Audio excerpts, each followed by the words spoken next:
Matthew 6:19 through 21. Stop collecting treasures for your own benefit on earth, where moth and rust eat them and where thieves break in and steal them. Instead, collect treasures for yourself in heaven, where moth and rust don't eat them and where thieves don't break in and steal them. Where your treasure is, there your heart will also be. Your life is now. Your life is now. Your life is now. In this undiscovered moment, lift your head up above the clouds.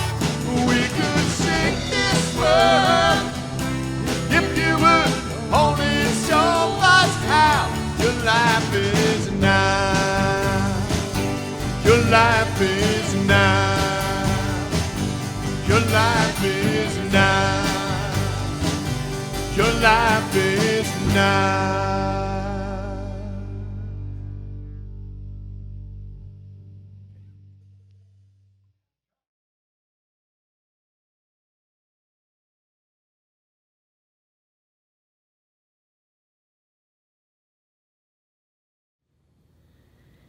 In the opening line to one of her poems, Mary Oliver writes, "You do not have to be good.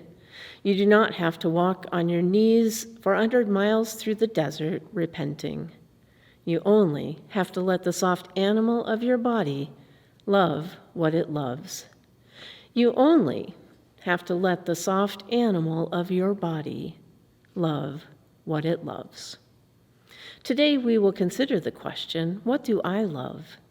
This is the second week of our Sunday morning worship series based on Wayne Mueller's book entitled, How Then Shall We Live?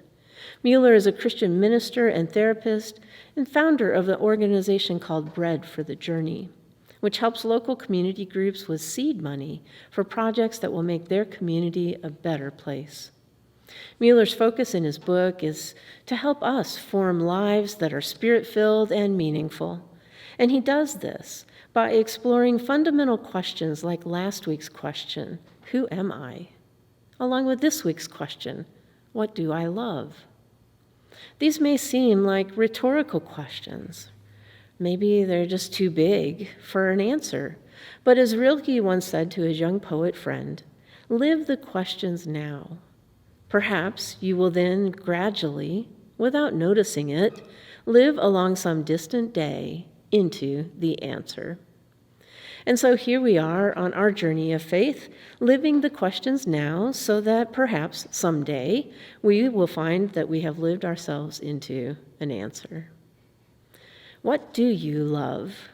Wayne Mueller asserts that we become what we love. In that way, the question, what do I love, is related to last week's question, who am I? As we live our lives, the things and people and places we love draw us forward. They inspire us. They help us to shape how we respond to the world and the people and the creatures in it. As Mueller says, our love teaches us what to look for, where to aim, and where to walk. Roshi, a Buddhist Zen master, describes it as the center of gravity. The center of gravity, he says, unifies everything. In our daily lives, whatever we love becomes our center of gravity. What we choose to love is very important. For what we love leads our eyes, ears, and hearts on a pilgrimage that shapes the texture of our lives. Jesus says it this way, where your treasure is, there will your heart be also. Maddie Stepanek would describe all of this as your heart song. Maddie had written poetry from the time he was 3 years old until he died of a rare form of muscular dystrophy at age 13. This is the same disease that also claimed the lives of his older 3 siblings, and so sometimes their names make their way into his poetry. So here now his poem entitled Heart Song. It was published when Maddie was 10 years old. I've likely read it to you before, but it's worth listening to again. Heart Song. I have a song deep in my heart, and only I can hear it. If I close my eyes and sit very still, it is so easy to listen to my song. When my eyes are open and I'm so busy and moving and busy, if I take time and listen very hard, I can still hear my heart song. It makes me feel happy. Happier than ever, happier than everywhere.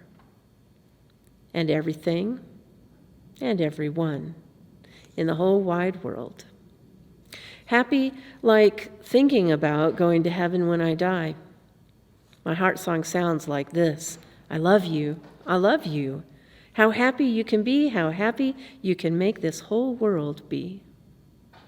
And sometimes it's other tunes and words too, but it always sings the same special feeling to me.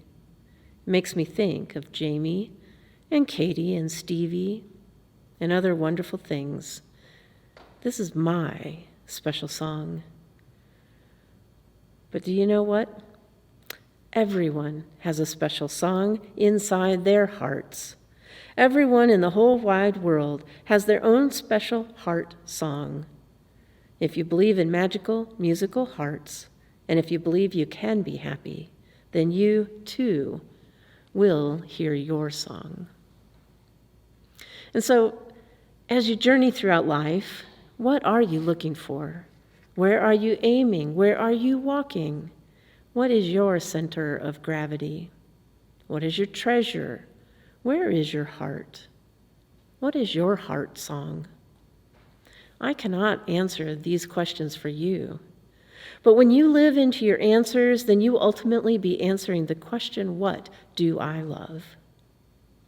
There are a few different Greek words that are all translated into the one English word we know as love. The Greek words are eros, philia, and agape. The Greek word eros is probably one of the more common forms that come to mind when we talk about love in the 21st century, not just because it's a few weeks after Valentine's Day. This is the kind of love that's used to describe a more physical, sensual, and impulsive love. After all, Eros was the Greek god of love. And because of this, perhaps it's little surprise that this Greek word is not found at all in the New Testament. Jesus actually never talks about it. The Greek use of the word philia is where the words philosophy and philanthropy and Philadelphia come from. It means a love for a friend, spouse, children, more of an emotional attachment, a brotherly love, a friendship. It's the Greek word found in John chapter 11, verse 3, the story of Jesus and Lazarus, used to describe Jesus' love for Lazarus. Now, the Greek word agape is found over 550 times in the Bible. Agape refers to more of a divine or godly love. Jesus teaches about agape when he says, love your enemies and pray for those who persecute you. Agape is the word in the verse, love the Lord your God with all your heart, soul, and mind, and to love your neighbor as yourself. And agape is the Greek word found in John 3:16, for God so loved the world that he gave his only Son. Agape love is the kind of love that seeks nothing in return. But it is also the kind of love that requires you to know who you are.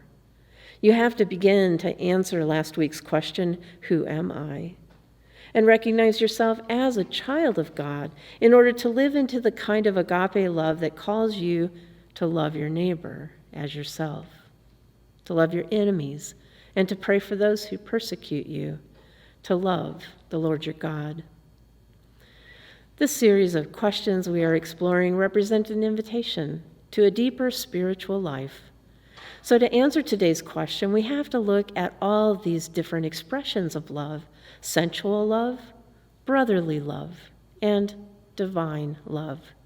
They all become part of your answer to the question, what do I love? Mueller suggests that we plant what we love in the garden of our lives.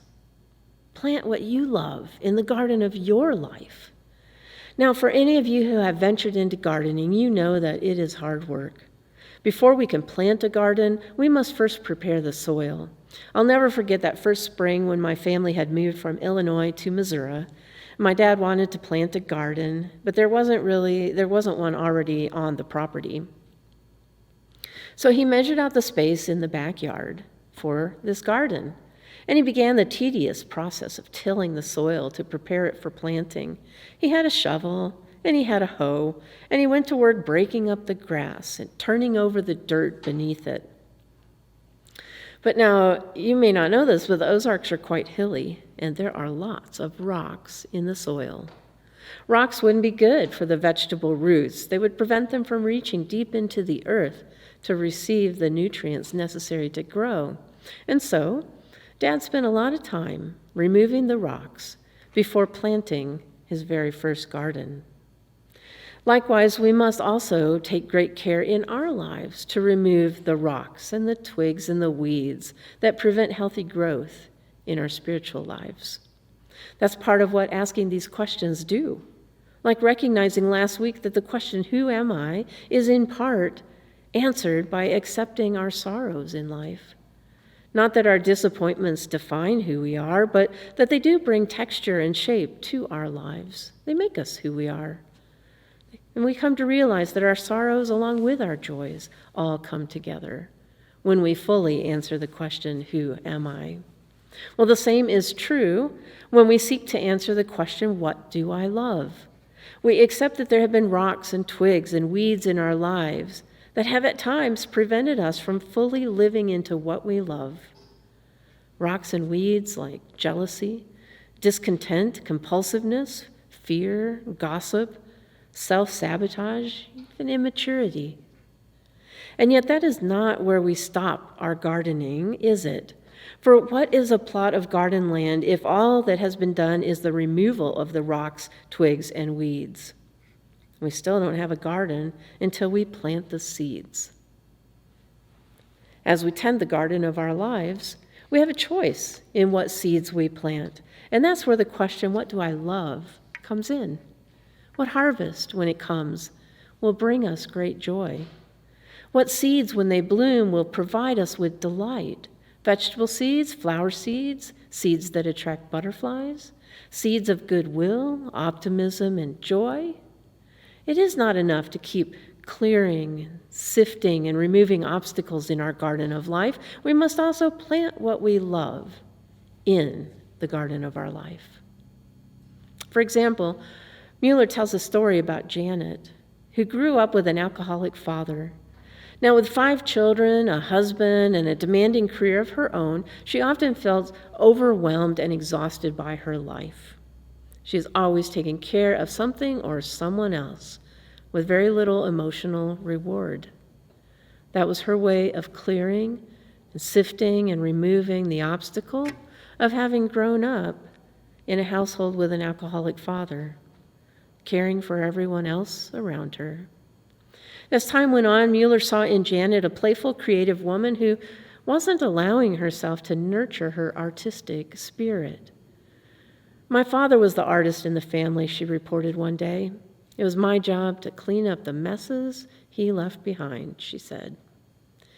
Well, Mueller encouraged her to listen more closely to her creative impulses.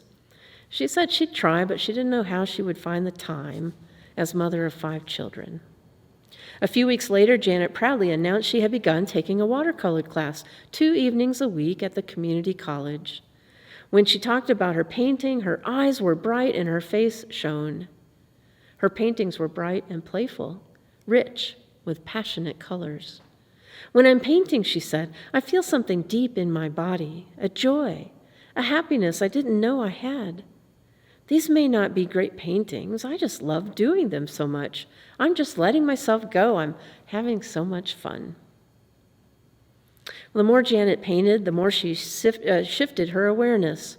Rather than looking at the world around her primarily as the child of an alcoholic, she began seeing with the eyes of a painter, watching for colors, lines, textures, and shapes, seeking what she loved, finding what was beautiful and rich in her daily, ordinary life. Her career and life as wife and mother hadn't changed, but who she was as one living into what she loved had changed. As Mueller notes, what we love becomes our center of gravity. It frames our life. It forms the soil in which we grow. It is the seed in the ground. We give our hearts to what we love, Mueller concludes.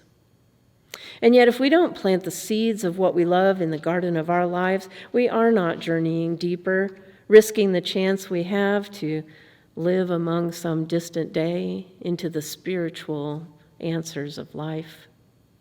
And we are not living into the individual call and claim on our lives as the unique and gifted children of God that we are.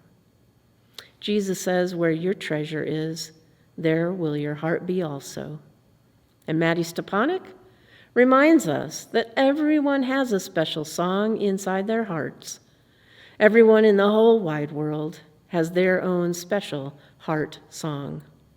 If you believe in magical musical hearts, and if you believe you can be happy, then you too will hear your song. Listen more carefully to your heart and journey these weeks toward your unique treasure. Hear your own special heart song and let it help you live what you love today. Amen.